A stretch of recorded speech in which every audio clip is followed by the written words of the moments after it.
This week on the Retirement Quick Tips podcast, I'm talking about your money personality type and why it matters. According to Ken Honda, author of Happy Money, there are 7 distinct money personality types. Today, I'm talking about what I think is the most tortured of the money personality types, the Saver-Splurger. The Saver-Splurger can't pick a lane. They work really hard to save, but then they randomly blow money on something without putting much thought into it. It's sort of like the compulsives in that it's like, I do this, and then it's like it all just disappears. They might save diligently in their 401k, but then they go on into debt taking a vacation to Hawaii. It's hard to be a Saver-Splurger because if the splurges are too big, then it's really hard to get ahead financially in the long run, even though you're still making sacrifices by saving. It's like I take 1 step forward and 2 steps back, and I'm constantly doing that as a Saver-Splurger.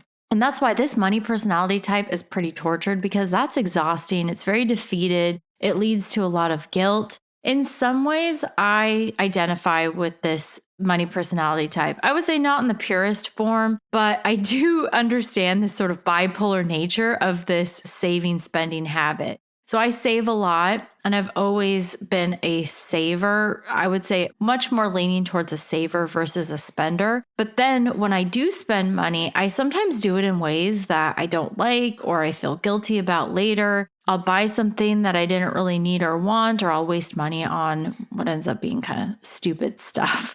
And my advice for the Saver-Splurger is the same advice that I would actually give to myself, and I have to remind myself of this, which is to make a list. I talked about this when I was doing the October no spend month, where I didn't spend anything for an entire month, and I was reflecting on that. That was a few weeks ago where I talked about my no spend month. But one of the things that I've done, I've actually done this for years, whether it's going to the grocery store or going shopping, buying something of any kind, I make a list. And if I want something, I write it down, and that allows me some time to think it over. Now, you wouldn't do this for like toilet paper or baby formula. I mean, there's tons of things I buy all the time, and there's no gap of time in between when I realize like I need this thing or I want this thing and when I make the purchase. But with things that you don't need, especially things you don't need right away, there's not a like a time sensitive nature to it. It's really important, especially for splurgers in general or people who are spenders, to make a list, write it down, think it over, make sure that there is time between when the idea pops into your head, like, ooh, I want that. Or when you see something, you're like, ooh, I want that shiny new object. We have to have a pause in between when we see the shiny new thing and when we buy it. And so you want to also ask yourself questions like, do I really need this? How often will I use it? How will I use it? Is this actually something that I value? That would be important to me based on what I value and what I think is important in life. Will it make my life easier in some way that justifies the cost?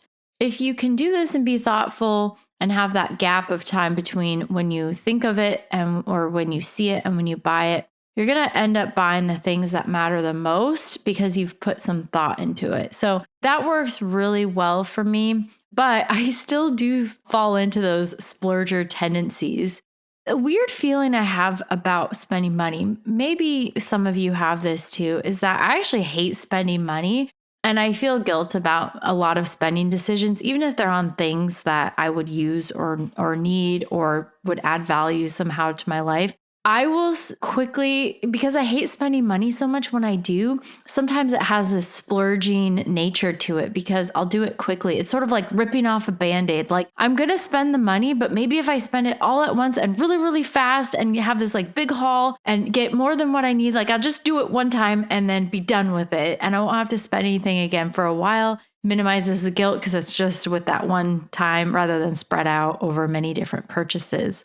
It sounds really strange. Maybe you think it's strange, but like I actually do this. And that's what I experience when I spend money. That's why I think it is so tortured because you are a saver, but there's this guilt and cognitive dissonance there because you're kind of a closet splurger as well.